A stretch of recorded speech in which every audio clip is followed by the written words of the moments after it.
magbe-base tayo sa resibo, sealed unit ma'am. 7 days replacement, 1 year warranty sa parts and service.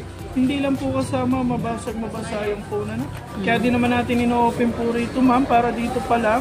If ever po may gas, basag, ayaw gumana, ayaw mag-charge, ayaw mapindot, palitan po natin ano.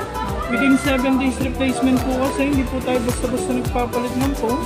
Pinapadala muna sa service center, aantay ng service report. Service center po nagsasabi kung palitin yung phone na ito. Dual SIM lang, meron siyang memory card na. Ito po yung screen protector lang, hindi pa temper. Type-C charger. So yung silver box ma'am, gold and jelly case, ito po yung adapter. So yun nga po guys, sabi ko kaya din natin ino-open dito para dito pa lang if ever ayaw gumana po ng isang ano po, palitan natin.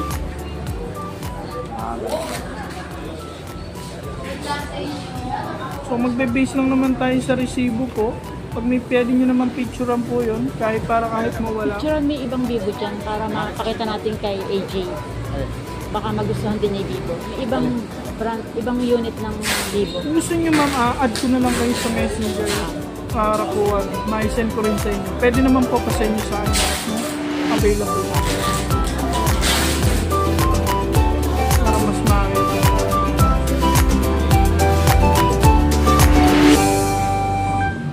Activate ko lang po ano.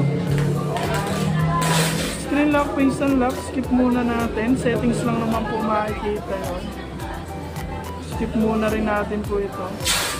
Kung mapapansin nyo ma'am, yung back niya nasa kaliwa pero pag gusto nyo pong palipat sa kanan, sabihin nyo lang po. Pwede natin siya ilipat doon. Madali lang po. So pababa naman siya, Wi-Fi, data, Bluetooth, saka iba pa. Nandyan lahat tayo. Pag hindi po makita yung apps na dinownload dito, taas nyo lang po nandiyan lahat ng apps na calculate lang po. Checking po ng camera if ever po gumagana o hindi. Back camera po.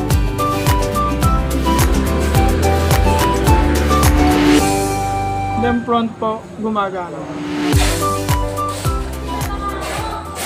Then sa battery po mga 5 to 10% pwede nyo na siya i-charge. Mas maganda po pag mga built-in po yung battery, hindi po siya dinedrain na.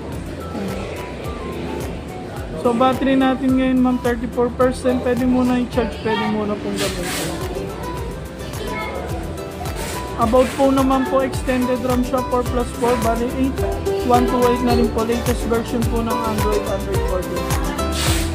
So kung inilipat nyo naman po ito, nasa navigation key lang po yun, punta lang po kayo ng system navigation po.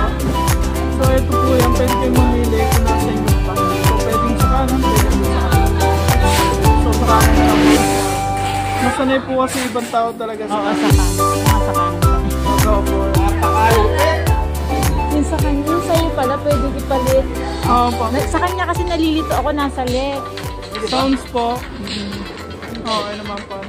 Yung boxer. Kasi di ba yung sa'yo sa left, lagi ako nalilito. Pwede kasi po dito natin ako. pagpalitin yung dalawa. Ano ba? Pag nakikigamit ako sa kanya, dito ko nilalagay. Dito ko yung kahit mga binili. Settings lang naman yun, sir. Pagpunta niyo po ng settings.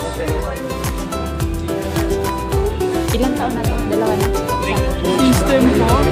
System navigation system. Ito po. Ayan na po, sir. Okay na kayo, sir. Sa kanan ay back mo. Hindi kayo malis. Thank you.